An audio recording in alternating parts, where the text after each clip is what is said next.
Stupidity is infinitely more fascinating than intelligence. Intelligence has its limits, but stupidity knows no bounds.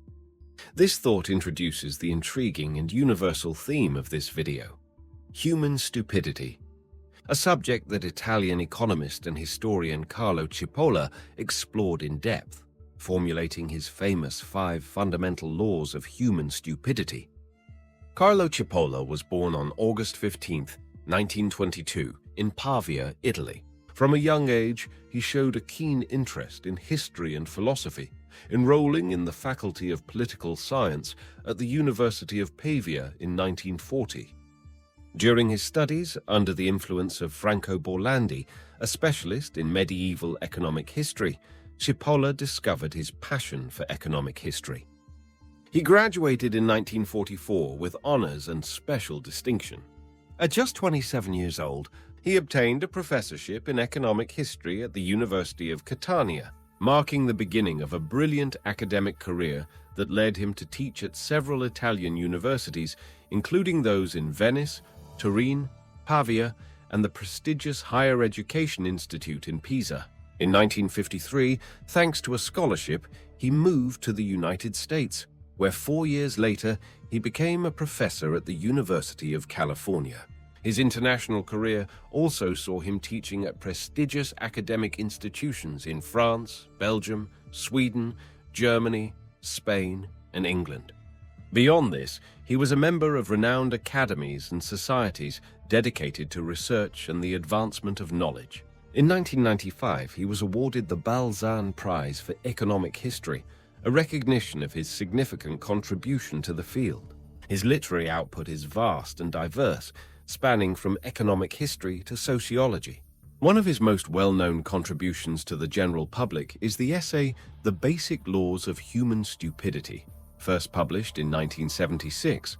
In this work, he explores, with both irony and keen insight, a topic often overlooked: the impact of stupidity on social and economic dynamics. Cipolla passed away on September 5, 2000, leaving behind an intellectual legacy that continues to spark reflections on human behavior and societal structures. His laws of stupidity, though presented with humor, offer a crucial lesson on the fragility of human rationality and the necessity of remaining ever vigilant against irrationality.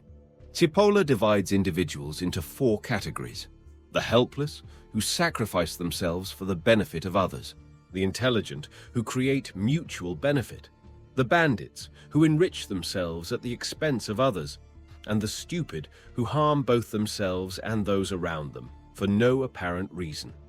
This classification provides a clearer understanding of the mechanisms of human stupidity and serves as a foundation for the 5 fundamental laws he formulated. The first law states that we always and inevitably underestimate the number of stupid individuals in circulation. This highlights how, despite daily experience, people tend to downplay the presence of those who act irrationally, causing harm to both themselves and others.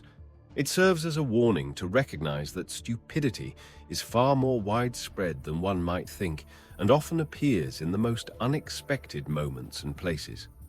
The second law asserts that the probability that a person is stupid is independent of any other characteristic of that person. In other words, stupidity does not discriminate. It can be found in anyone, regardless of social class, education level, or cultural background. This means that in every group or category, from the highest ranks to the lowest, there is a constant percentage of individuals who will behave stupidly, making stupidity a universal and unavoidable phenomenon. The third law defines a stupid person as someone who causes harm to another person or a group of people without deriving any benefit and possibly even suffering a loss. This type of behavior is particularly dangerous because it lacks logic and rationality. Unlike the bandit, who acts for personal gain at the expense of others, the stupid individual causes harm without any personal advantage, making their actions unpredictable and often devastating. The fourth law warns that non-stupid people always underestimate the damaging potential of stupid individuals. This means that people are often unprepared for the consequences of stupidity, failing to grasp its true impact. This underestimation leads to poor judgment and ineffective strategies to counteract the damage caused by stupidity, as people tend to rationalize behaviors that, by their very nature, are irrational.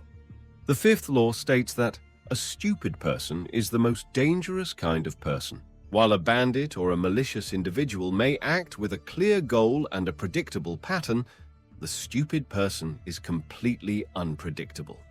They do not act with a specific purpose, seek no advantage, and follow no rational logic. For this reason, stupidity represents the greatest threat to society, capable of causing incalculable damage without any apparent reason, making the world a more chaotic and difficult place to govern.